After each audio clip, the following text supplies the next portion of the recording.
Thank you for listening to the Kyle and Tim podcast, where we have authentic conversations that help cultivate a better understanding of ourselves, our guests, and the world we live in. This podcast is about our guests, getting to know them, their backgrounds, experiences, thoughts, and ideas. We really appreciate you listening. Before we introduce our next guest, we'd like to introduce a few of our sponsors that help make this podcast possible. Today's podcast is brought to you by Mountain Mule Transportation, located here in Bozeman, Montana.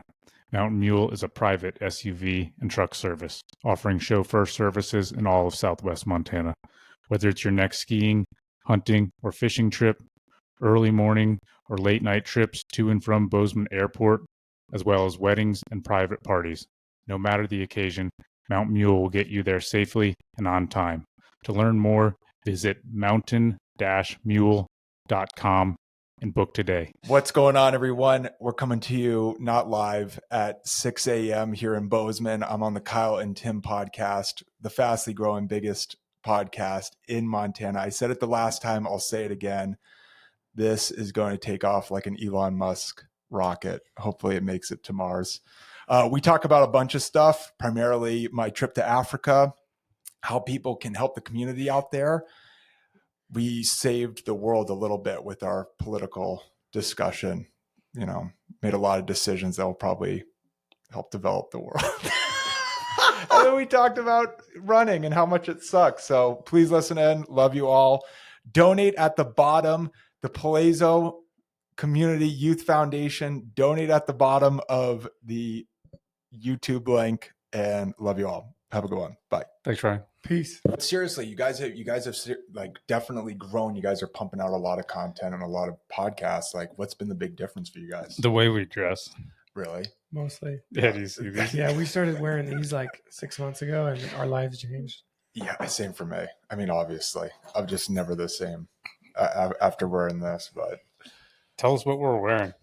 I don't know what it's traditionally called at all. This guy, he literally tells us to put them on, and he doesn't know what they're called. I have no clue what they're called. But when I went to Ghana, which we'll probably dive into, I was like, people are rolling around in these all day long, whether it's the one I've got on or what you guys have on. And I just wanted one.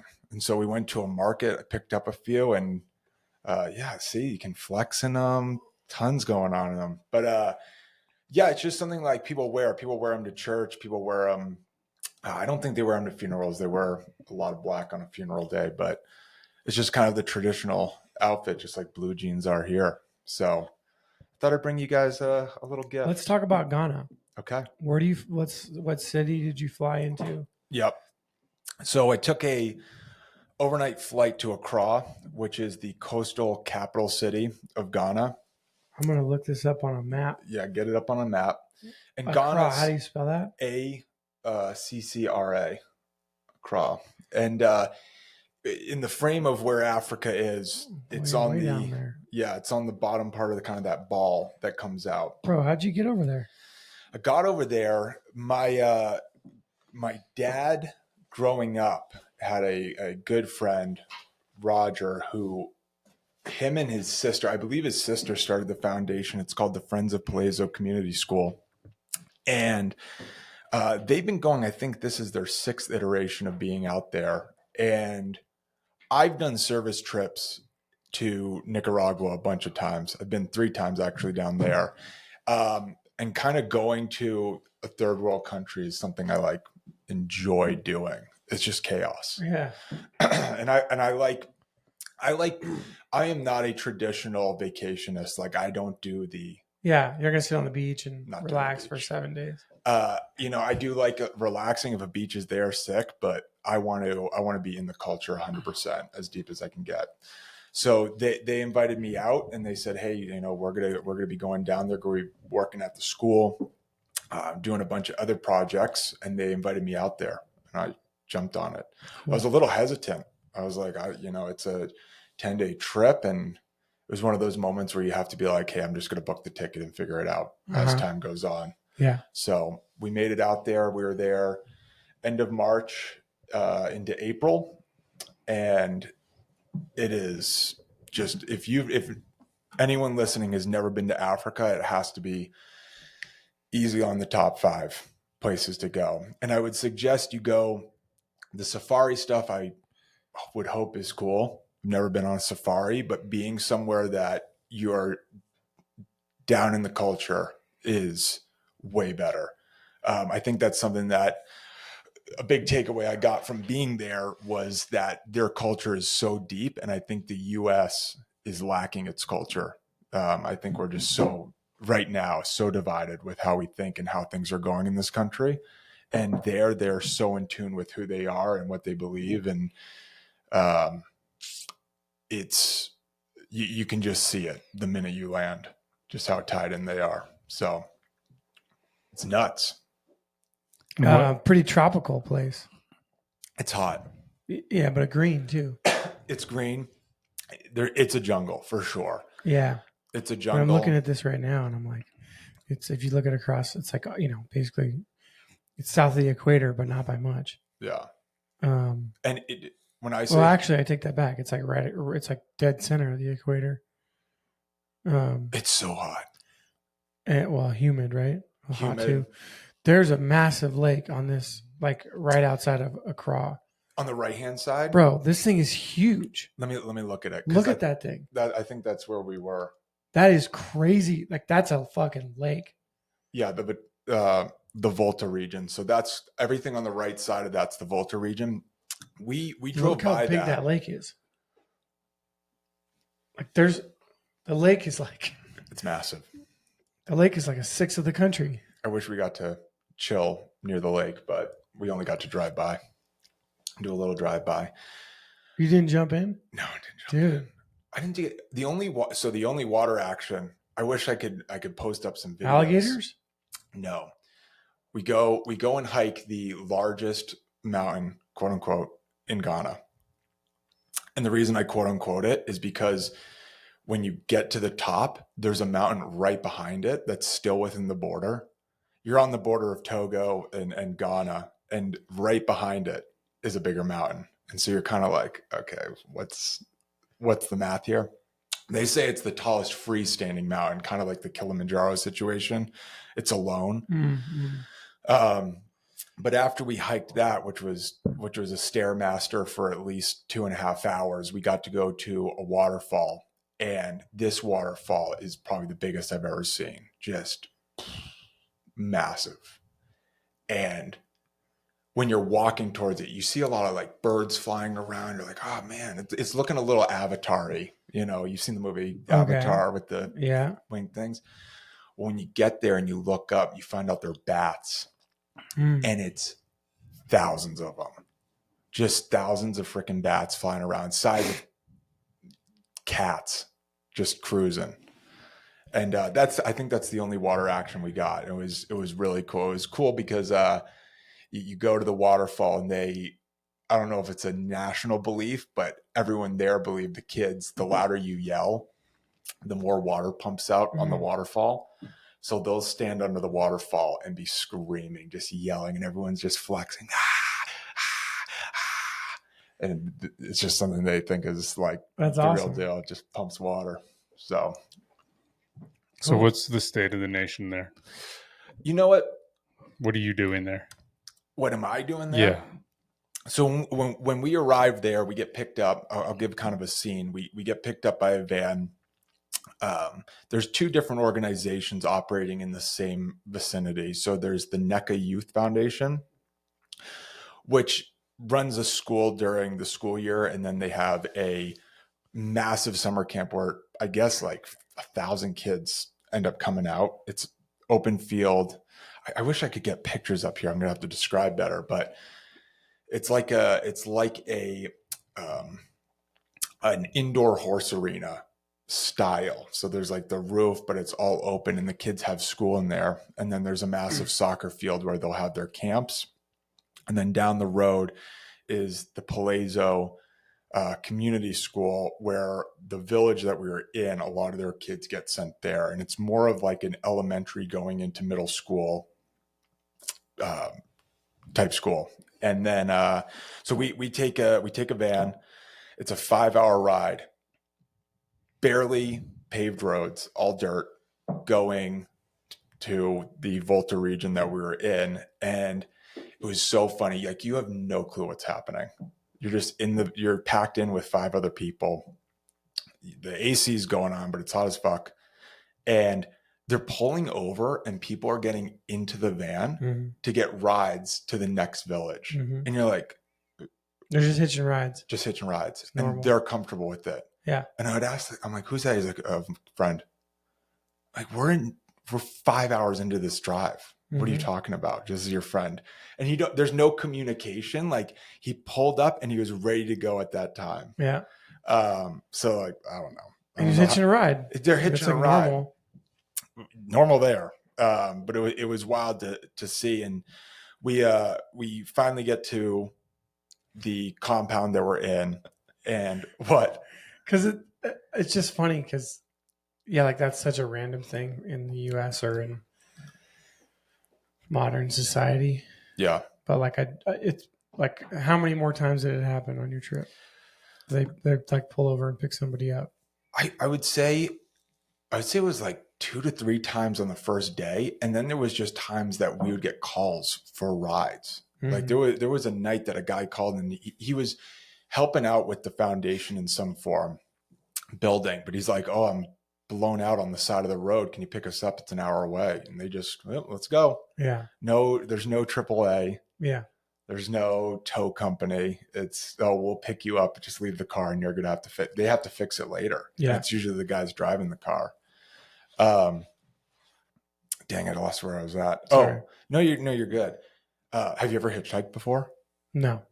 I've done it once, and it's daunting in the US because you have no clue what you're picking up. And luckily I was in the enlightened Mormon state of Utah and felt safe when I was picked up. But yeah, they're doing it all the time.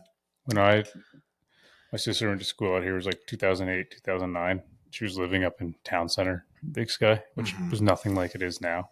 The Wilson wasn't there and a lot of that. But I was walking around the neighborhood just checking it out. She went to work. She went somewhere for a couple hours. And I think like 5 or 6 people stopped, like, hey man, you need a ride somewhere? I'm like, damn, this place is like, these people are cool. Like, I'm like, this would not happen In where I Big grew. Sky. Yeah. And this is about 15 years ago.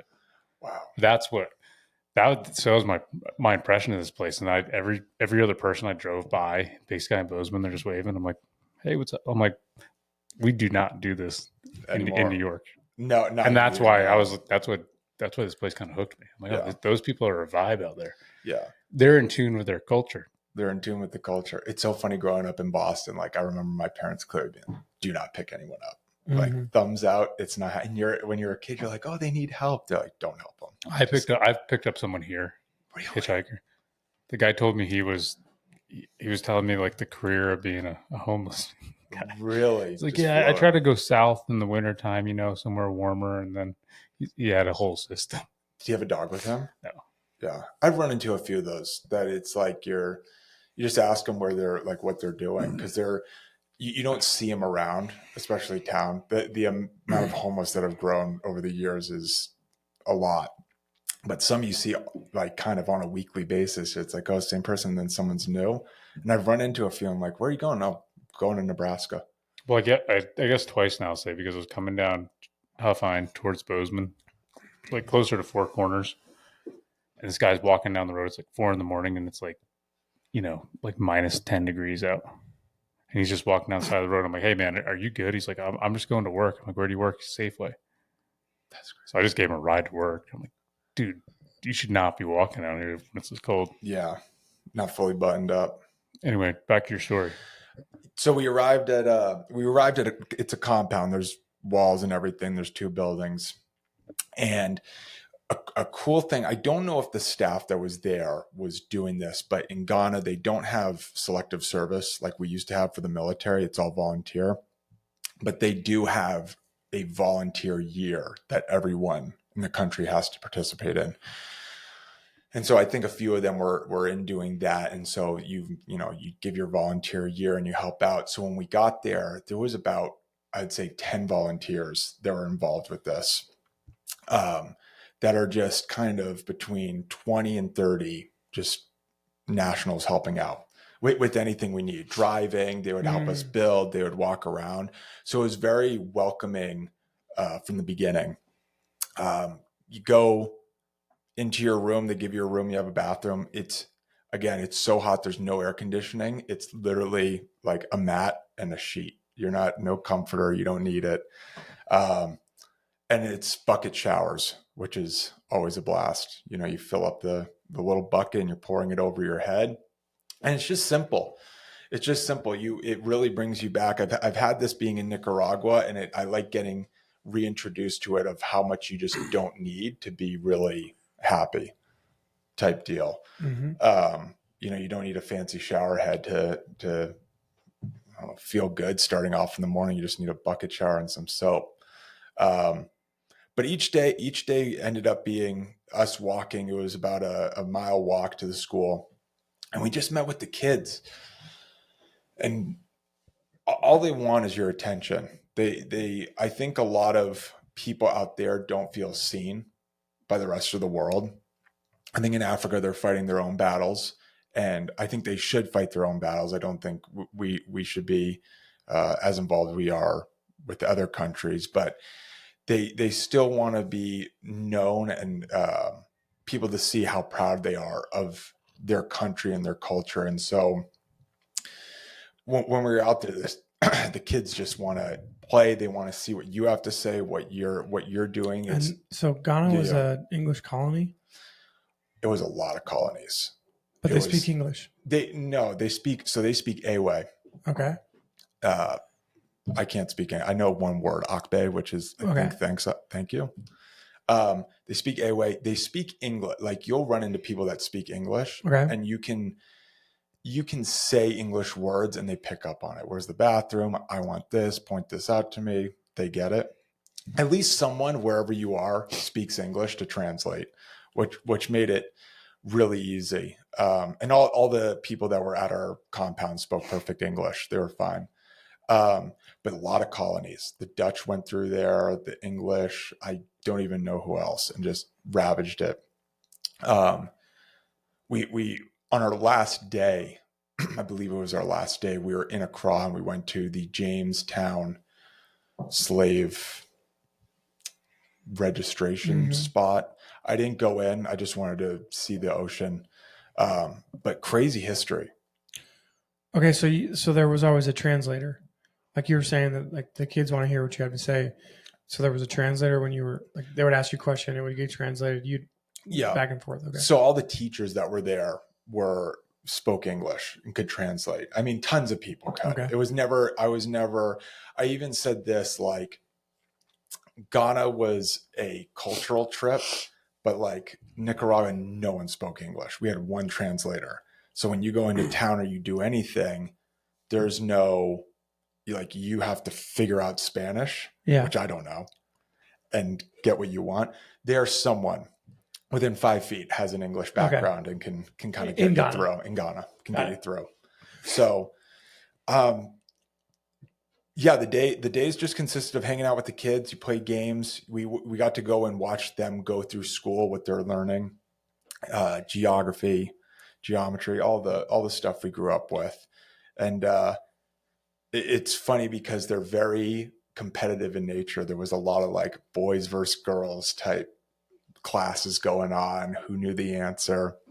It was just wild. It was just wild. And the food there is spicy, tons of spice, tons of rice, tons of fish. I think we had fish maybe half the days, and we were from the ocean or from like rivers? I don't even know. Okay. Not a clue. I'll tell you what though. We're in a market, and I see a lady carrying fish on her head, and it's just dried out. It looks like raisins. After I saw that, I was done. I just stopped eating fish. I was so like it smells so strong. It's like a harbor, a Boston harbor, and everyone else was eating it. I just couldn't stomach it. And I eat everything, but I saw it. So, but when you ate it, like, did you have a problem with it? Did I have a problem? No. So it was just after you saw. After I just saw the situation, it was, I just couldn't. After having it for 5 days straight, every meal, I was pretty good. Breakfast, lunch, and dinner. Yeah. Okay. I didn't eat the breakfast. I took a break on the breakfast. I was like, I'm going to eat so much rice. They just have so much food when you get there, filling you up. Okay, so what's this? My original question: what's the state of the nation there? What's the poverty level? Is it full third world country? What's it look like there? Mm-hmm. So I would say it's. You said they had a lot of food, so that's. I mean, yeah, I don't know if that's. I got to be careful how I say this. Like, I don't think anyone's fully starving. It's definitely there, like it would be in any other country. The state of the country, though, like you land in Accra and it is like any other city. There's a Mickey D's there, Burger King, Smoothie King, what have you. Like, it's no different than in New York, just like Africa. Nestle's there, big skyscrapers. Like, you feel like you're in any other U.S. city. But as you go out in more of the rural areas, that's where the poverty starts coming in. And something that Roger, who was with me, brought up was that we started to notice a lot of buildings like aren't finished.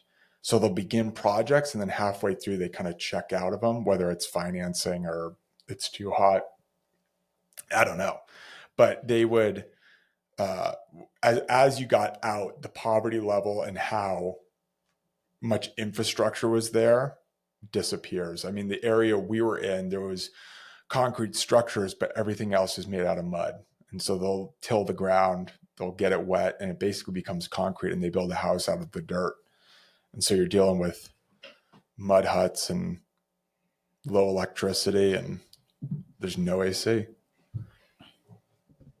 how do you think this happens? I mean, to take the U.S., how would that just how do you think that happens in Africa? How do you think there just becomes these places that are? I mean, we don't have any. There's some places with bad poverty in the U.S., but it's like I don't know that it's to that extreme. But I'm comparing it to something I've never seen. So I think a lot of it is that the U.S., as it had its inception, was built on like strength, growth. It was the revolution, right? We're going to do stuff differently. Probably slavery, industrial revolution, slavery building the country. Like our culture was built on that growth of we're going to be the best nation. We're going to do all the things. We're going to be doing everything different than every other country over there. I mean, Africa is ravaged by militias, war. They don't have a positive history. And I think it's hard to build a country that's been around. You mean from an economic standpoint? An economic standpoint. It's hard to build a country when your history is like slavery, and I'll say this, like the tribal history is still there. So they had 3 religions. It was Christianity, Islam, and then their traditional tribal religion, and it's still prevalent. They still do the chief, and it's not a mayor, it's like a chief, and then it builds up from there to whoever their president is, but they're still doing the old school way of managing politics. And I think that's a big thing. I think I really can't answer that question to be honest. Like, yeah. I'm not a politician, but here's an example. You're also not an African historian. Exactly. Have you been to other places in Africa? No, first time. Okay. Yeah. I mean, we're talking about one country, right? In this massive place. That would be like saying, I mean, fair question in the sense that like you're trying to learn.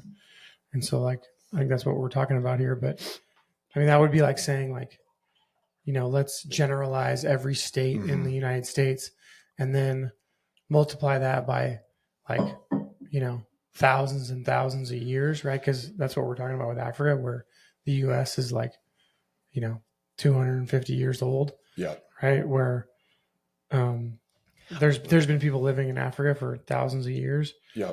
And even like the countries, right, weren't like Ghana wasn't wasn't there along, hundreds of years ago. It wasn't Ghana. It was something else. Correct. Right? There was like a different border is what I'm assuming. Yeah. Um, and I think it's no different than like you look at in New York City.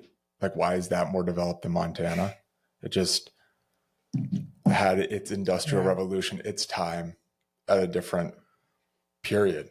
Yeah. And like, what are the factors around that? Right. It was like, Yeah. I'm assuming the factors around that specifically was that like, well, people went to the East Coast first, right? There was really like people on the East Coast, people on the West Coast. Well, they first came to Europe because that was the shortest distance. It's a lot longer to get from Europe around to California or Washington or whatever. Yeah. So I think the East Coast developed. I mean, half the country, more than half the country lives on the East Coast. Really? Yeah. If you look up in the U.S., more than 50% of our population is on the East Coast. That's crazy. And I think it's because, well, it's the shortest distance from Europe and everybody was coming from Europe. Yeah. So like it developed faster than the middle of the country or the West Coast. That makes sense though.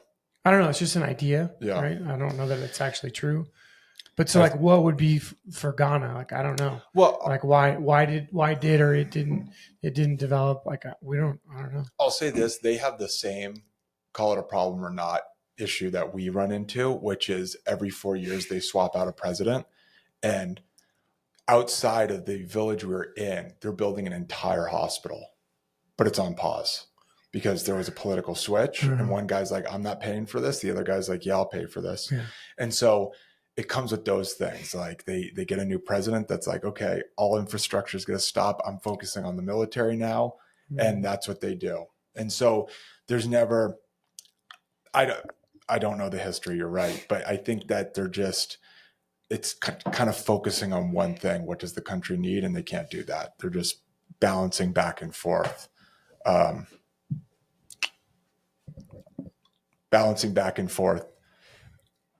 What issues are most important to their country, which I don't know what it is. I mean, they're surrounded.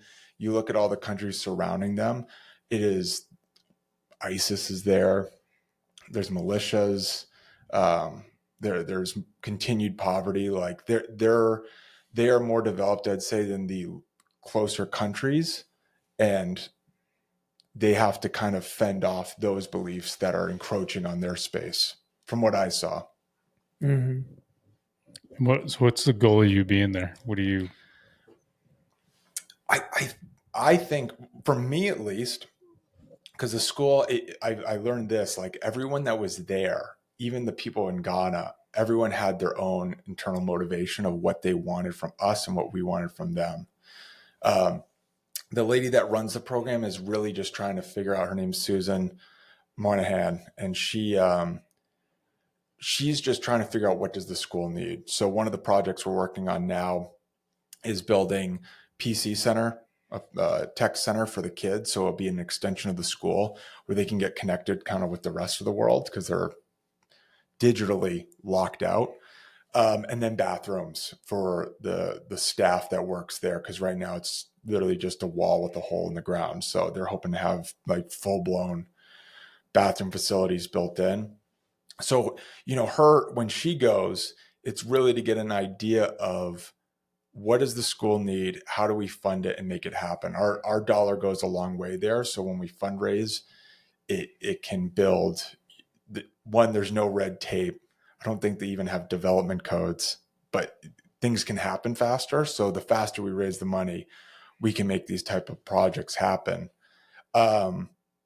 When I was going in, though, halfway through, I liked the kids. I loved the kids dearly, but there's 40 of them clawing at you 5 days out of the week.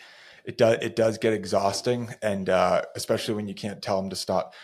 They beat the snot out of each other. If they are not first in line, like if there's a girl in front, a guy will have, like, one of the boys has no issues drilling her in the face. How old? What's the? Oh, like elementary. But there's no like, don't hit each other. Love is in the air. Like the shit we teach here. It is, oh, you're in front of me. Fuck you. I'm knocking you out. And they would just brawl. It got actually hilarious because we brought a tug of war. and they loved it. We got adults versus kids. So, okay, we're going to dive into this. So, okay, so the first in line for what? Just anything. We brought books. Okay. We brought books and we're like, okay, everyone line up. Like these are kids' books for them to read because they want to read and learn English. Okay. We had a few books in their native language, but it was all books like from the US that we brought over. And it's like, let's line up. And you would just watch the kids go in a line and shove each other and then just start fighting and just pushing each other. And it's just so, okay, so let's say, yeah, this is interesting. It is very interesting. Okay, so like they get in line. Yep. But then they're like, I want to get up one. I want to go from third to second to third. Yeah. Sorry, from third to second, right? And so like they're punching each other in the face they'll hit each other. They'll stomp. It's not like they'll just randomly do it. It's when the shoving occurs. Okay. Like someone will bump into them, like, oh, you're bumping into me, and then they'll push, and then it just escalates from there, type deal. Interesting. It's not like one will walk up into the front and knock the first person out. I'd be sick. But it is like they're. I don't even know where it comes from. Do you know? Have you heard much about the Gracie's jiu-jitsu family when they came to the U.S. from Brazil? Yeah. So they came to California, and they, like John Jacques Machado was saying it. He's part of that Gracie family that they had to learn the U.S. culture because in Brazil, especially the jiu-jitsu guys, you'd get in line somewhere if you wanted to, like, you'd be like, hey, let me go in front of you. If the guy was like, no, you beat the shit out of him. He's like, we had to learn they didn't tolerate that in the U.S. Yeah. He's like, a lot of stuff. He's like, we'd be driving down the road and like a surfboard would like fly off our car and like be in the middle of traffic and like cops pulling us over. I'm like, what are you going to do to us? Like to the cop, like, we'll fight you. Like, in Brazil, they just fight the cop. Like, and they're like, yeah, we had to learn that doesn't work here. Like there's some respect for, waiting in line and waiting your turn and some laws that we all agree to. But he says in places in Brazil, and this might've been going back 50 years, but they did not, just like what you were saying. Yeah. Might is right. Is definitely a thing out there. I think it's interesting. So there's, in I'll call them second world countries I've been to. Mm-hmm. And probably you noticed this in Nicaragua, right? Like when you get on a bus, or because like that's how most people travel around, like long distances, they'll get on a bus, or even when you go to the airport, like the rules are different in those countries. Completely. So like the way you line up to get on an airplane in another country is not the same way you line up in the US. No. Right. And like the way you get on a bus is like people are like, it's disorderly. It's more like Costco. Well, yeah, and so it's like disorderly, right? And you just reminded me of Costco. Yeah, well, I was there yesterday. Think about that, like on steroids, right? Yeah.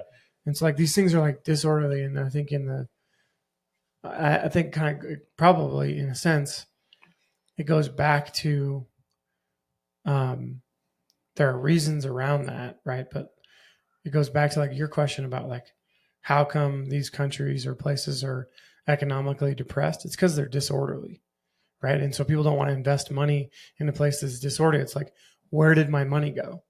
Yeah. I invested in this thing and it literally went nowhere, right? Mm-hmm. It's like, why are these buildings, why are they half built?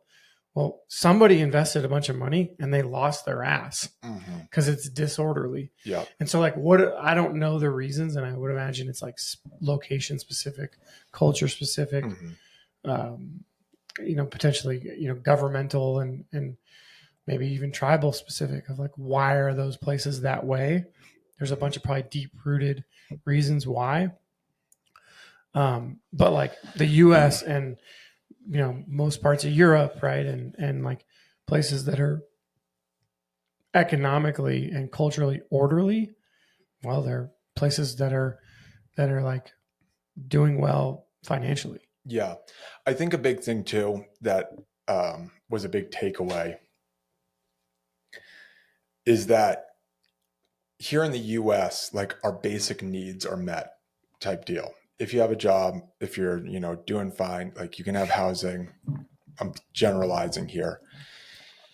Out there, they don't have options a lot of the places, I would say in the rural area, you wake up and you have two options. You farm and work, or you die. And so there's no like, for them, there's no, I'm going to like, the little girls that are there are not going to wake up. And it's definitely changing for sure. But they're not waking up and saying, oh, I'm going to be a painter, or I'm going to be a genetic scientist, or like, there's no like, they don't have the options. It is, I have to do what it takes to survive. And I think that they are surviving. There was no part of me that was like, oh my gosh, we have to get like tons of food shipped here right now. But the options aren't there. And I think that's where that fighting mentality comes from, is like, I have to look out for my own best interests. Even at 5 years old, I have to look out for me. And can I get first in line to get the thing that'll keep me moving forward? That was my own frame that I picked up from it. And it just is what it is. Just wait till you give them options. I know. I'm serious. Two things. This is what's interesting, because you said people are going to be, they're going to be animals. And I mean animals in like a good sense. Can you imagine if you have like no options and you fight that hard? Imagine if you get options, man, you probably fight really hard. Crazy. Maybe it's going to be really cool, I think, in our lifetime, to watch like economically depressed places take off with like, all the things that are going to be available to them via the internet and online and AI and stuff. Like, I think it's going to be really cool to watch places change. Yeah. And there'll be a bunch of negative things that happen too, but there'll be a bunch of positive things that happen in places that haven't had these opportunities, and getting them the internet and AI and these other resources of like, oh shit, like you get them a little bit of power and the internet and like watch them take off. Yeah. It's going to be sweet. Yeah. I think they're not even at their infancy when it comes to being developed. I know China's buying up a lot of land out there. I don't know what the US is doing, but I forget. I don't think it's Nigeria. I don't know which country it is, but there's countries out there that have their own Amazon system. It's probably Nigeria. Nigeria is pretty well developed. Okay. Yeah. They have their own Amazon. They have their own Uber system. Like, they're starting to pick up on what the rest of the world's doing. And yeah, I think in our lifetime, we're going to see a massive, massive change in what's happening over there. Better for worse. Have you guys heard, I've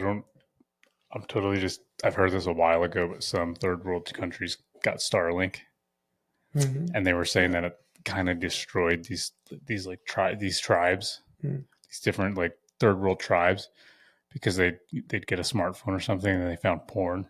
What? And their efficiency just like derailed everything, because they weren't ready for it. Like I guess so. if you take like we've slowly 25 years, or it's more than that, like 30. But we had 30 years. We've like slowly integrated with the internet. That would be fucking crazy. We had magazines and books too, and then go from zero to fucking now. Holy shit! Imagine the dopamine. Just imagine what that does to you on a chemical level. Like, they were all on their phones too. Like, the people that were volunteering, like, they all were TikToking, and it was just, I don't know. They still had the culture, but I was like, dang, it felt like a disease that was going through the world. I was like, oh, they got hit with it too. The TikTok, they're out there playing with it. Oh my God. I never really thought about it. If you went from like 0 to 100, because we've integrated with it over a long period of time. It's interesting because you said that they're so in tune with their culture, and then you were saying they're so disorganized. Well, both can be true. Yeah, because think of the culture we have here. You can say what you want, say we're not in tune with it at all, but we have very effective systems. And I guess there's two things I have to say about that. One is my bias, right? Because I'm like, oh, they're disorganized. Disorganized compared to what? Compared to the U.S. That doesn't mean we're right. Correct. Right? So that's I guess what I mean there is that, like, the other thing is I'm not going to pretend to understand their culture. I've never been there. Same. And so, like, what I think is disorganized, they might be like, no, this is organized. This is the way to do things. Yeah. So there's a different perspective there. And I would also say, like, looking at it in a lens of economics, right? Again, economics of like the way that the U.S. has set up things to do, right? Like, we've set up the U.S., Europe has set up the economic system, and so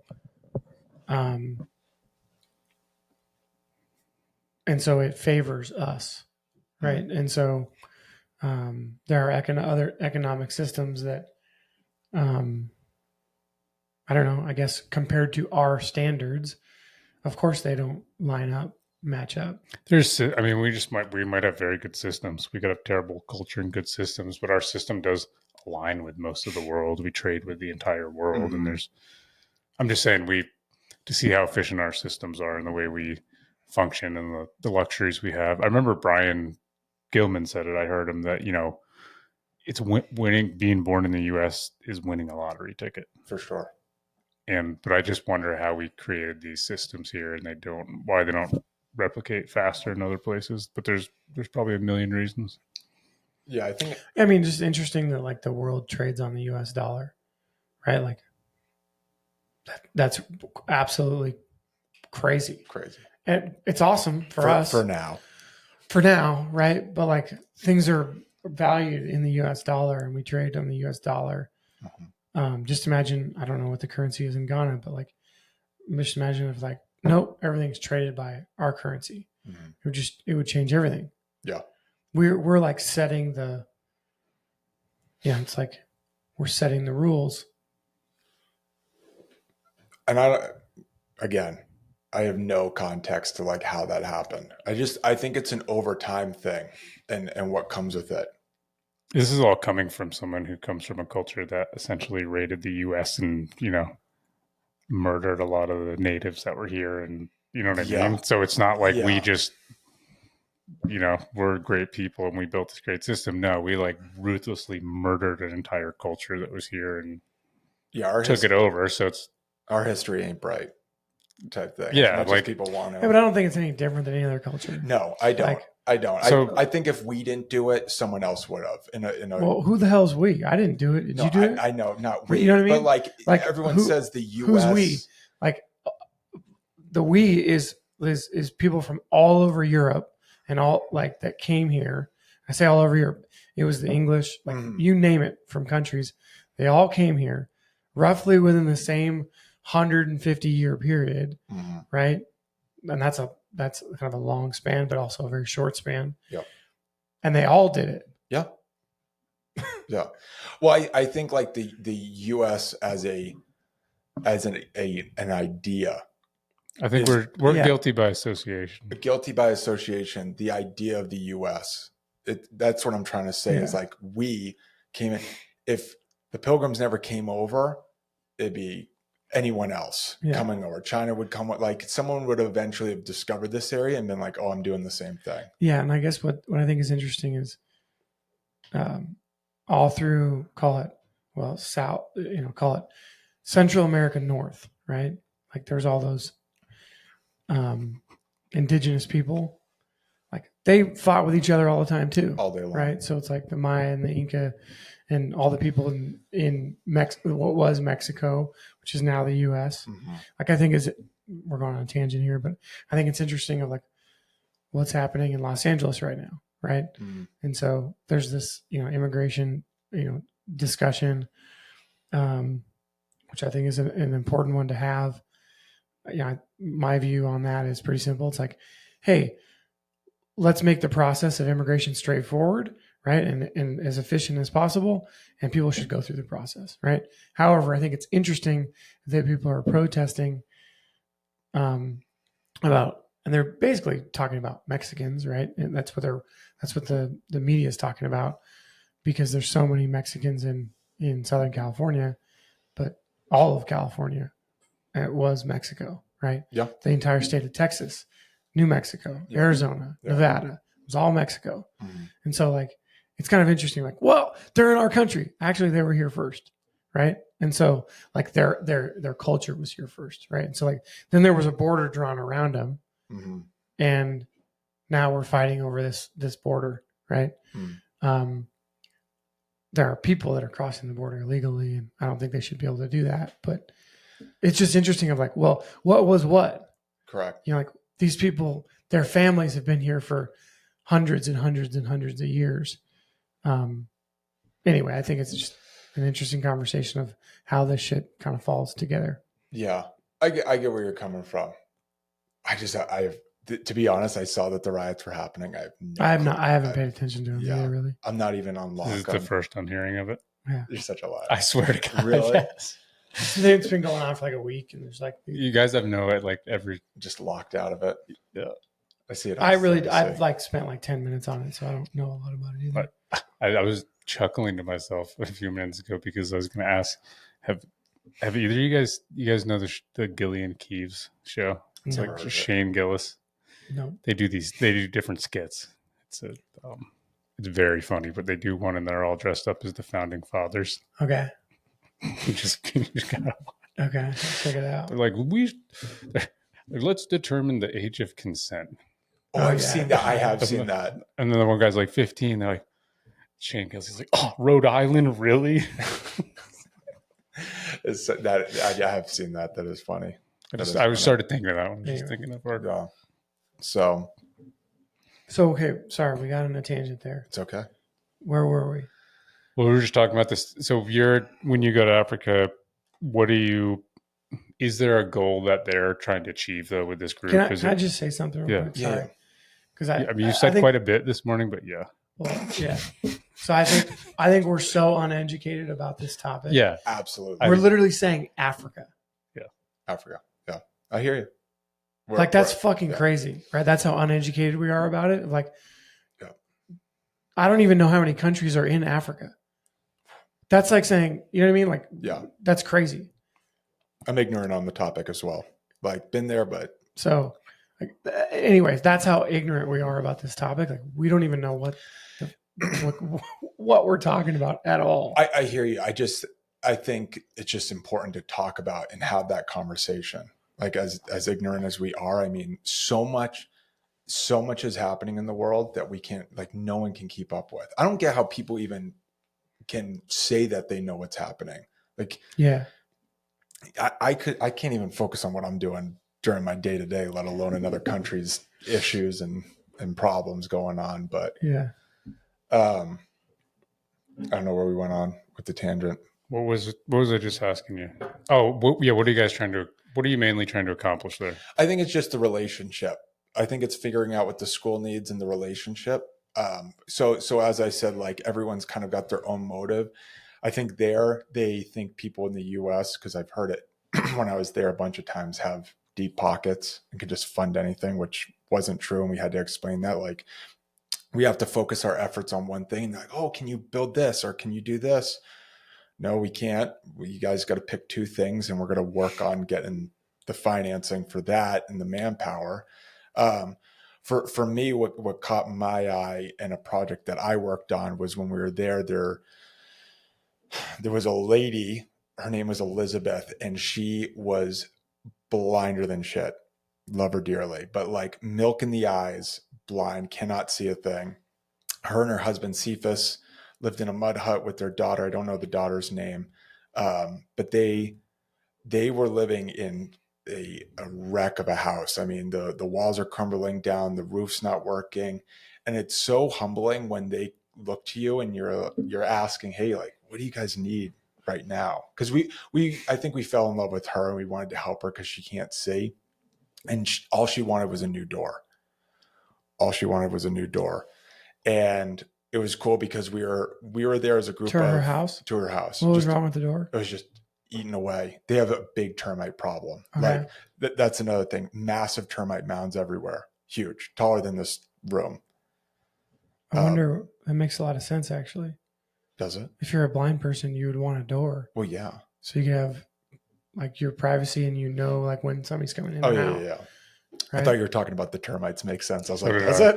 Like, no, but I'm just saying, like, if you're like, you kind of, otherwise you're like, you don't know who's coming in and out. Yeah. No, privacy is for sure, like, probably her biggest thing she wanted. And so we hear her.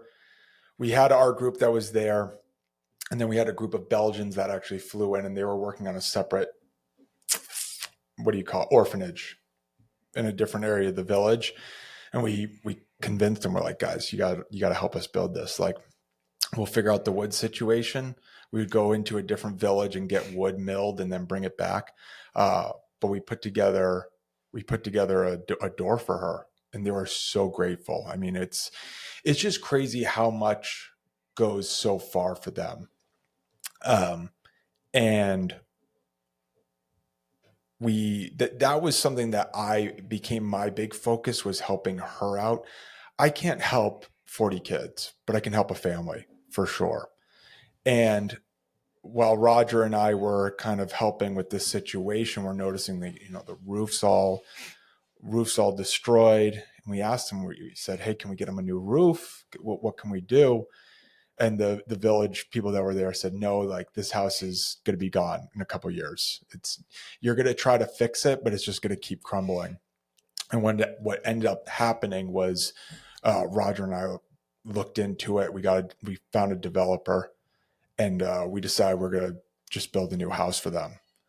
Can you guys post pictures throughout the podcast? If you send them to me, I can. I've said I'll do that before, so just get on my case about doing it, because it's not that hard to do. I'll send some pictures for context, but yeah, we got to it was such a great blessing to be able to, like, have the dollar power to basically purchase a new brick structure for them, that they have a house, a roof, a bathroom inside, I think a kitchen inside, and they don't have to worry about. How much does that cost? Undisclosed.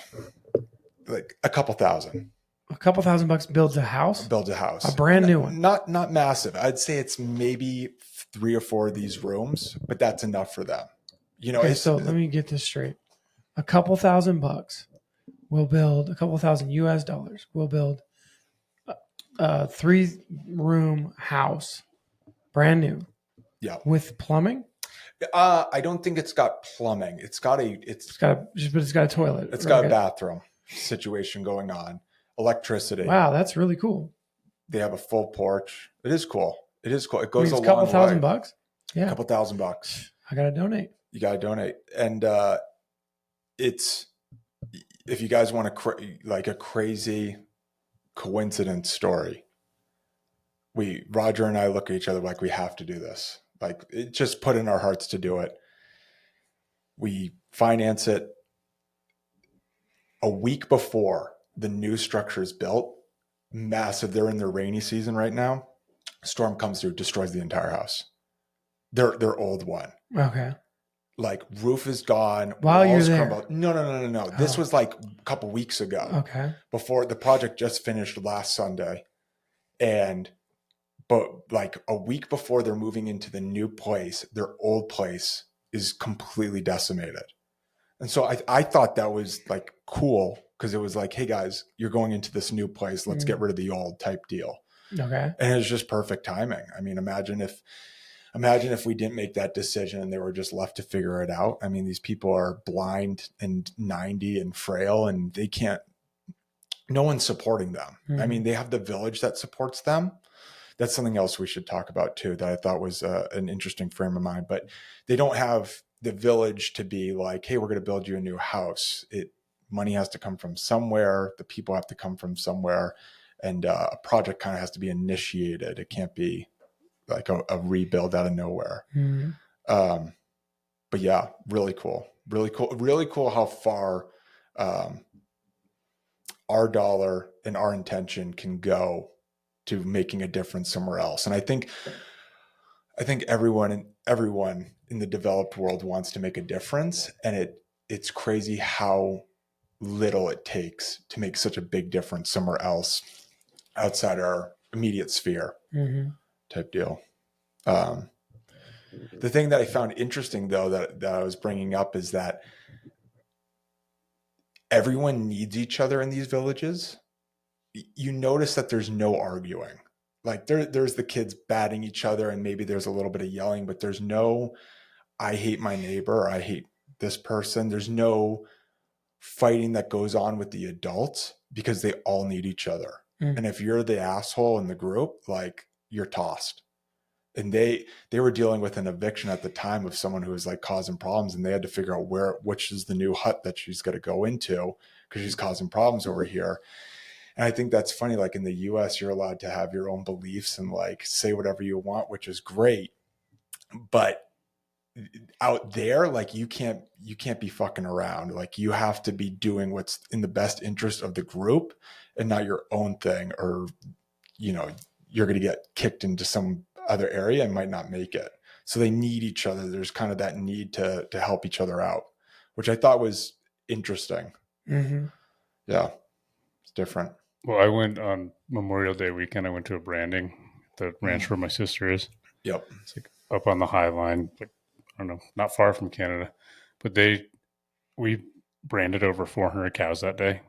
There was probably, I bet you there was at least 40 people there, if not more. But it was all the neighbors. Yeah. So like when you talk about culture and you think about how people get so mad in all these small towns in Montana when everything's changing here and everyone wants to come in, but they do, like I was saying with the people asking me if I wanted to ride, there is that culture here, especially amongst the ranchers and people in the middle of nowhere, to help each other out. Because they had to cancel the branding once or twice because he couldn't get enough people to come, and they just get all the neighbors. The one guy I was talking to said, "Yeah, we own the ranch next door. They'll just go when they're doing a branding and help each other." Literally, when we got done, they set up like probably fold up tables like 6 of these long in the field, and they had one of the cattle trailers they had there had a living quarter in it, and they literally cooked food for everyone and had coolers full of beer, and we sat there like 40 or 50 people in the middle of a field. It's the best. I'm like, this is one of the coolest things I've experienced out here. Brandings are fun. Yeah, and just the fact that's like you're saying, they need each other. Yeah, they need 50 people there if they're going to brand. They can't do it themselves. Yeah, if they're going to brand 400 or 500 calves in a day, and that wasn't even half their calves they had to brand that year, but they'll go help the other ranches at the same time. Yeah. My buddy said that his father told him where I grew up. That's how it used to be on the farms. You'd put a bunch of hay up. All the farmers would go help one farm get all their hay in the barn, and then they just keep. And then as the farms got bigger and as the Industrial Revolution evolved, people are like, "No, we're not helping them. We're doing our own. We're doing more. Like we got our own equipment. We don't need them." Yeah. I don't know. For what it's worth, yeah. You just see the difference in the. Okay. You went first. You lost. Broke the seal. Yeah, I've been to a few of those brandings, and it is cool to see like the neighbors come out. Everyone's just helping.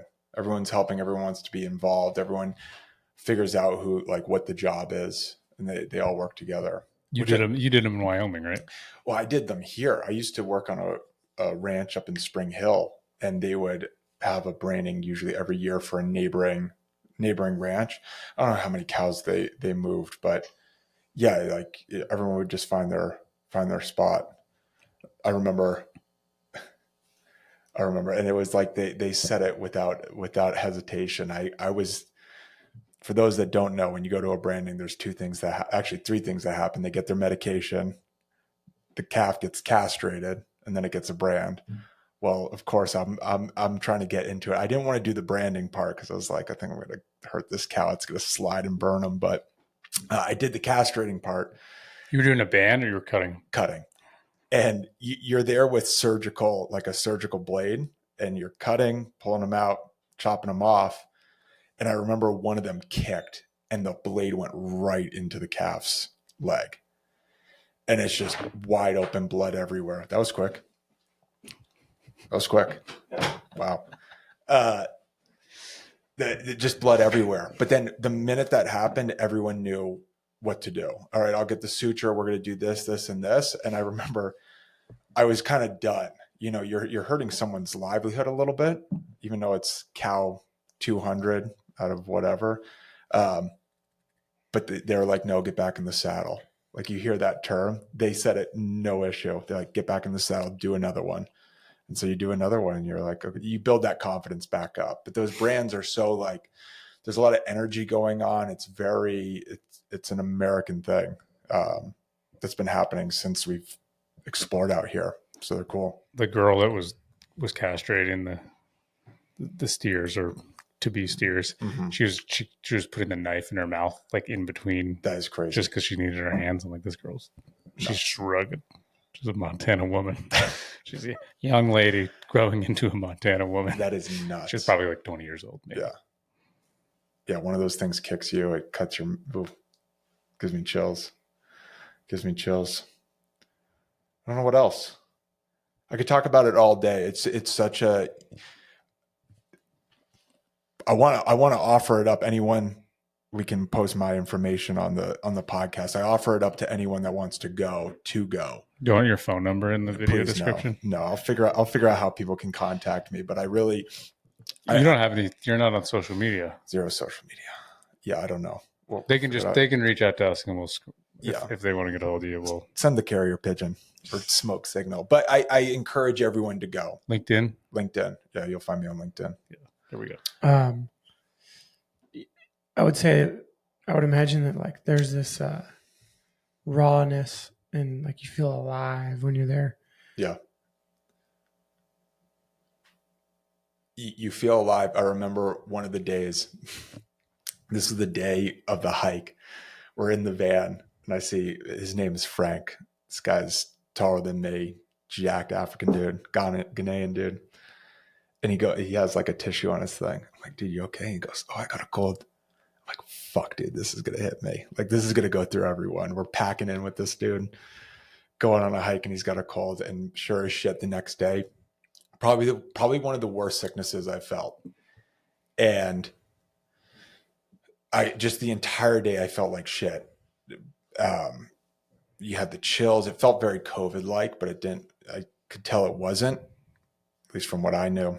And to go to the rawness, like there was a situation where our water pump for the entire compound shut off. And so we didn't have water. And so we had to go to the village to pump the water. And it's like 9:00 at night. Everyone's tired. We're having dinner. And I just remember having like a moment where all these guys that were the volunteers were like, hey, we're going to go. We got to go pump water for the group. And I had that voice the consciousness in my head of like, you have to go help. Like, no matter how shitty you feel, you have to do this because it's good for everyone. Mm-hmm. And I think that's part of the rawness is like, you kind of have to put yourself to the side and your feelings. And it's like, what is going to help the group and make things continue on? And I think sometimes, especially here, just, you feel like crap. It's like, I'm going to take a day or two. I'm not really going to do anything. Like stuff still has to be done. And so that is part of the rawness is that you just have to put your feelings aside and your own needs and wants to make sure that everyone else is hunky-dory. What's going on? Oh, you got a fuzzy? Oh, it's a bug.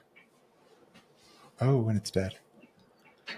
It's a spider. It was a spider? Yeah, he was about to land on your head. Take a chunk out of my noggin. But yeah, it's just wild. I'll throw some pictures up so people have a little bit of context of what I'm speaking on and what I'm seeing. But it's you're just in a different world completely. I remember there was vans or buses going by with goats tied to the top. Mm-hmm. They're just chilling, going to the next place. Yeah. Going to the next place. And it's just crazy to see. It's awesome, man. Yeah. I hope everyone gets the opportunity to do it. I think I think you got to take the opportunity. Yeah. And I say take it, I actually make it rather. Yeah. Find the time and find the space to do it. And I don't, I want to promote going to Ghana because it's now something special to me, but I think anyone should see the third world and the legit third world, not like dip your toes in it, really live in it for a week or two and see what's going on there because it's powerful people. That was what I was really hoping to get out of it when I first went. I was like, I want to come back. We have this American saying that eat your food. There's starving kids in Africa. And I wanted to come back with a message of power and strength. And I definitely got that it's just people that are resilient, they're tough, and they want what's best for them, their country, their culture. And like, they're not, they may be struggling, but they're not out of the fight type mindset. And I definitely came back with that. Yeah. Were you talking about your sickness that I acquired? Yeah. No, but I can get into it. And you made me think too, because you were talking about people still go to work when they're sick. Yeah. When I mean, that's how it always was it was my family's farm, and like nobody's going to take care of these cows if you don't. Yeah. So, and dairy cows, you got to milk them and feed them every day. Yeah. But when I was out here, I worked on that farm, a dairy farm, 2 days a week. Like, I got COVID. It's 2020. I get COVID. I'm only working there 2 or 3 days a week, and I called. I'm like, hey, I got COVID. She's like, oh, how do you feel? I was like, I really feel fine. I felt, I didn't feel great a day or two ago. I was like, but I don't know. It feels like a cold that's going away. I was like, just so you guys know, because I was there working. Mm-hmm. She's like, oh, well, can you still come to work tomorrow? I'm like, yeah, if you're cool with it, I will. Yeah. She's like, yeah. And, she's very like, she's like, I just want to get this so I can get it over with. I'm so sick of hearing everything about it. And she's like, in my face. I'm like, do you want me to spit in your mouth? Yeah. But the mentality was like, we got 250 cows of milk. And you're the guy we were planning on doing it. Yeah. So I never, it's like, all right. You don't take that time. Yeah. No. Well, I was going to take some guilt-free time off because I feel it's a personal problem, but I feel bad if I'm not working. So I'm like, can't work. Yeah. I don't know. This might kill people. So I got to stay home. Yeah. I think I told you when I found out I got it, I'm like, I grabbed like an 18 pack and went home. I was like, I'm just going to hang out for a few days and recover the right way. I'm just going to take really good care of myself and drink 9 of these beers today and 9 tomorrow. When I got COVID, when it was like at its heyday, my roommate and I, he definitely gave it to me because a buddy of ours got it. And then I was like, oh, you were around him, so you're going to get it. And then I'm going to get it. We're in the same room. I think we took a week off because our works just didn't want us there. And we went on like a Montana vacation. We just hiked all day long, all week. But we were feeling it was so shitty. We were just shaky and having chills in April. It was, fun times. Fun times. Our young buck, our buddy Luke, he did the podcast. He's like 21 or 2 or something. He's a hilarious kid. He's born and raised out here. He was dating this girl. And she's like, oh, let's do something this weekend. He's like, oh, I do not want to hang out with her. He's like, I'm just going to tell her I got COVID. He texted her. He's like, hey, I got COVID, so I can't hang out. Sorry. So she's like, oh my God, that's so crazy. I'm going to go get tested, make sure I'm okay. She goes and she's like, oh, I have COVID too. I tested positive so we can hang out. He's like, I'm in a real predicament here because he's like, if I go hang out with her, I'm going to get COVID. Yeah. But if I tell her I don't have it, she's going to know I made it. Does he tell her I've got I don't know what he ended up telling her. I got the 3.0 strain, like can't go around me. That's hilarious. It was like 20-year-old's logic at the time. So Get caught in the lie. What else? What have you been up to? What's going on in the life of Ryan Gardent? What's in your mind? What are the real estate projects you're working on? What are the business projects? And remember, this is going out to the world. So. Oh yeah, sign the NDA.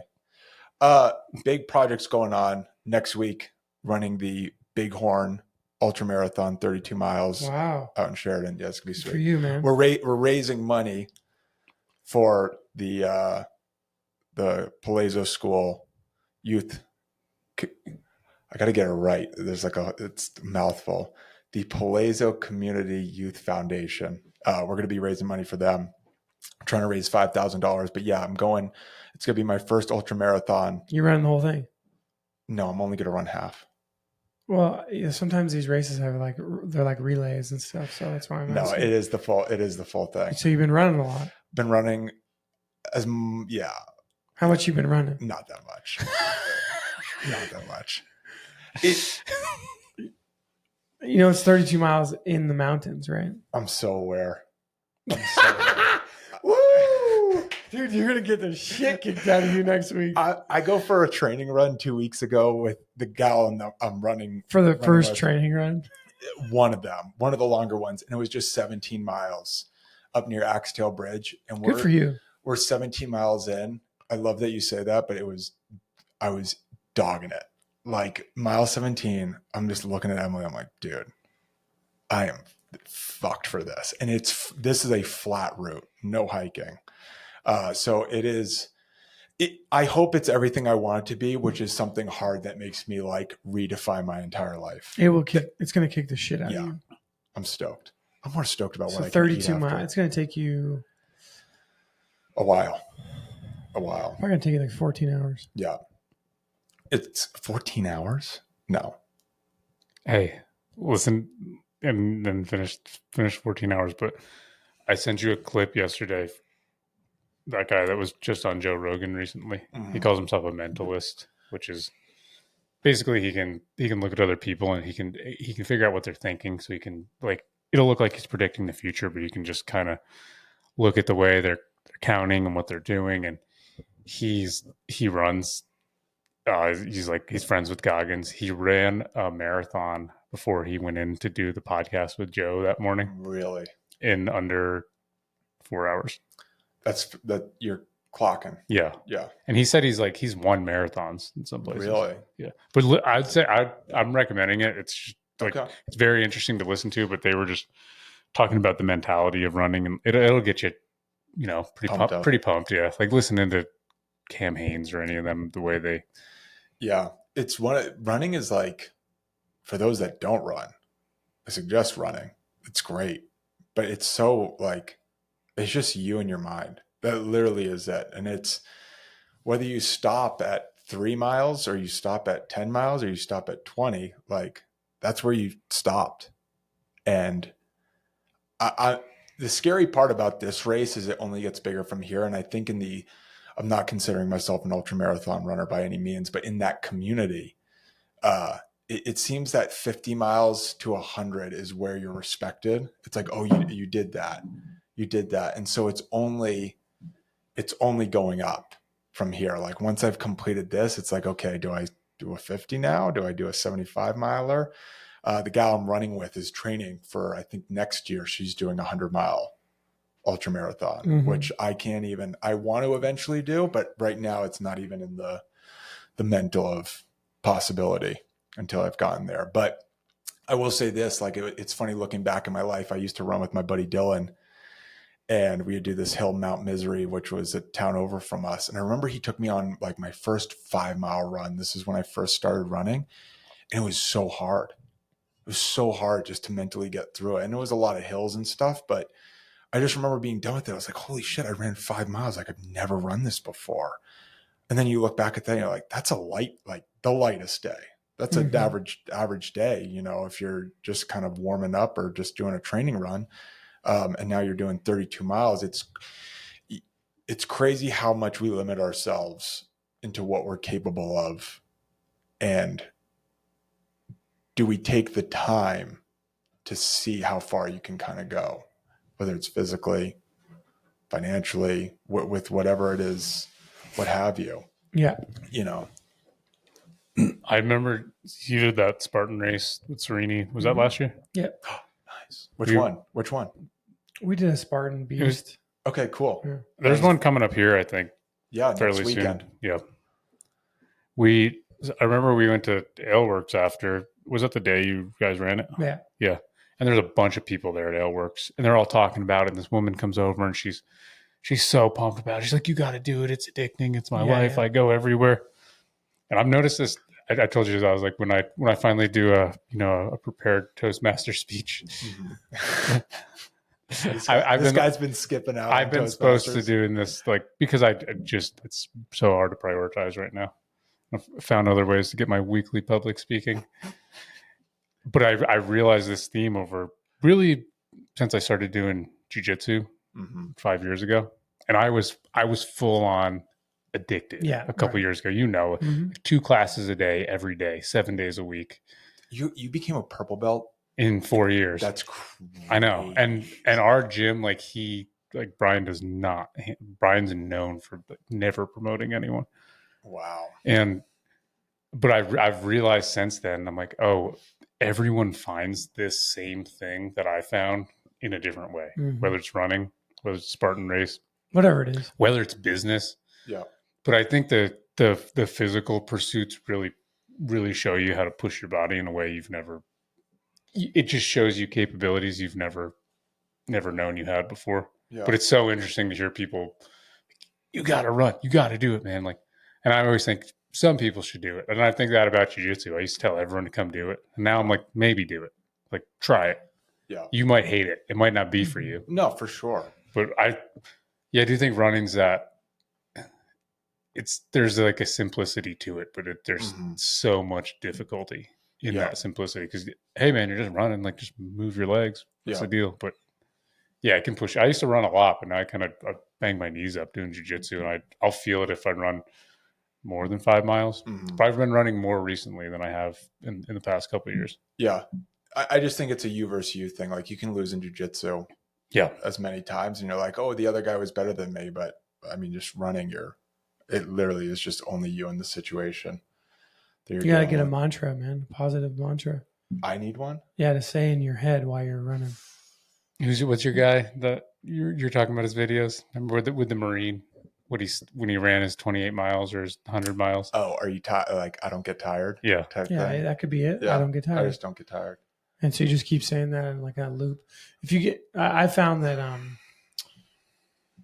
like the longer endurance races, if you can get like 3 or 4 different positive things to say to yourself, you'll find them as the race goes, and you're tired, right? And like there's all these negative thoughts that come into your mind, and I don't know if you're going to do headphones or whatever, but there's different trains of thought on that. Like I always, long races, I'd never do headphones. Yeah. I think there's something different about it. Just being with your own mind instead of like music or whatever. Yeah. But like I would do like mine is relax your mind, let your body be free, and I'll just say that and repeat. Sometimes say it again. Relax your mind, let your body be free. Or another one would be the Nas, the rapper. Of course. You can't stop me now.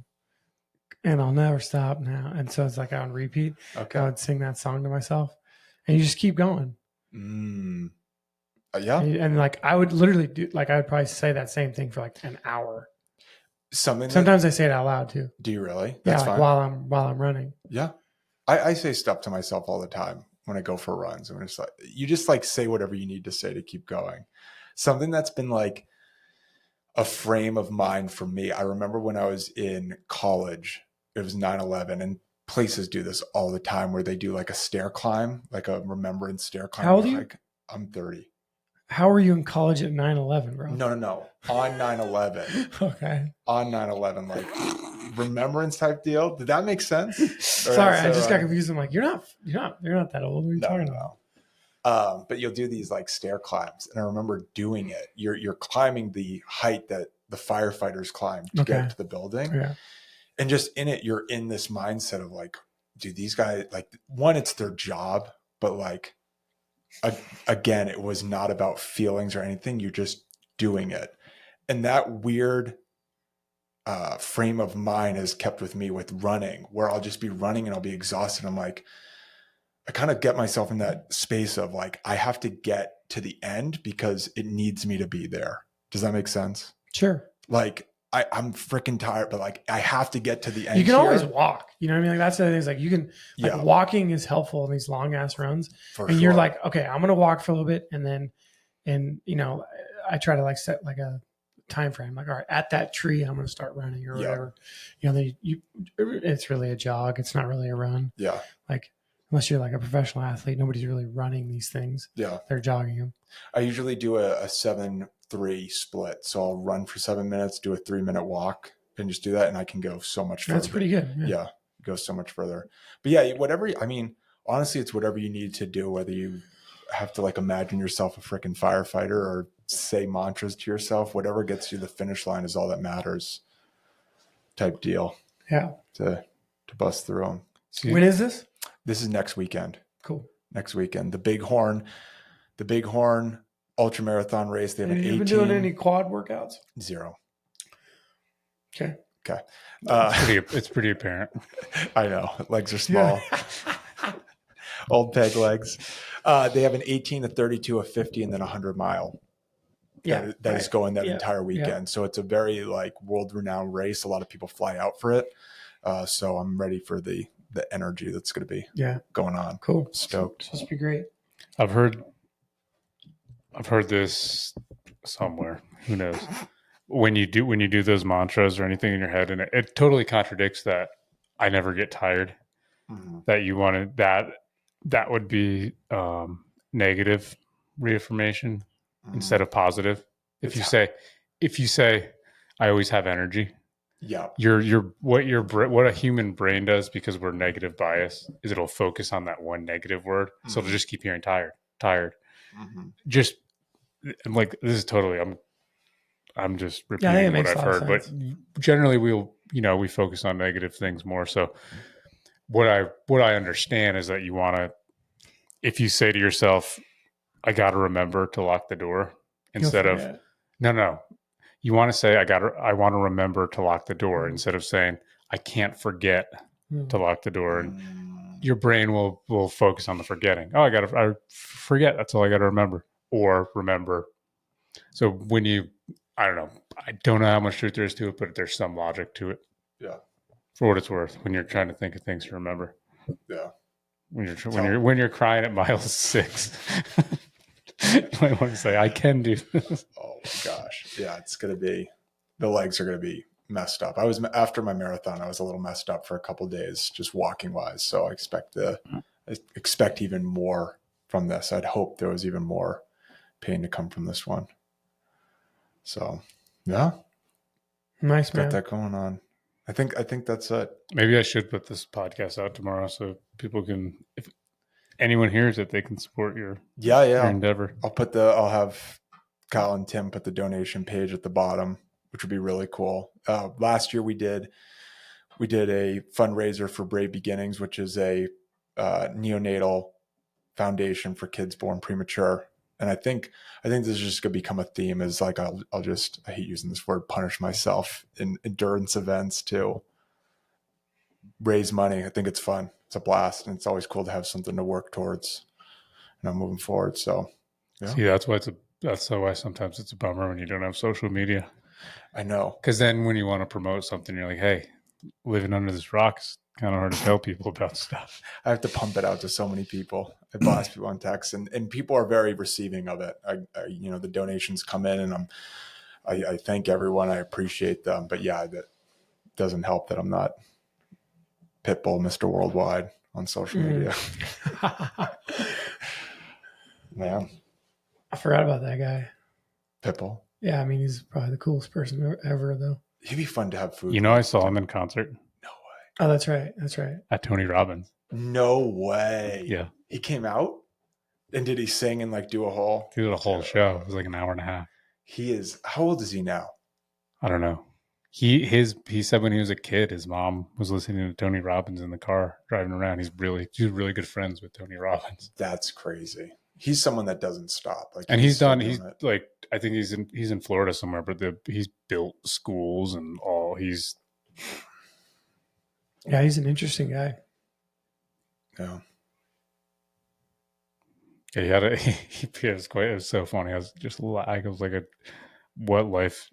in what lifetime did I think I'd be at a Pitbull concert? My college had our spring fling had Smash Mouth come. Like the old 90s. Sick. And there were dinosaurs when they were up there. I mean, I think some crutches came as well, or the walkers came out. But I was saying the same thing to myself. I'm like, I would never expect to be here. Now I'm listening to Smash Mouth.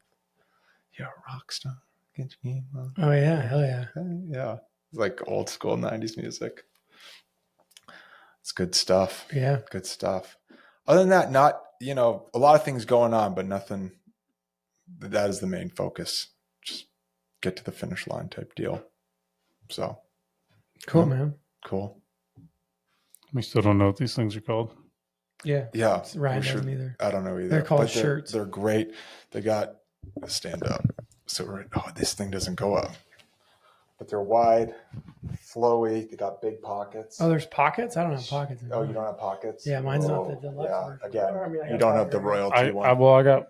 This is nice because I can put my business cards in here. Yeah, you can put your business cards in. I bet sales will go up when you wear that. Yeah, coming in.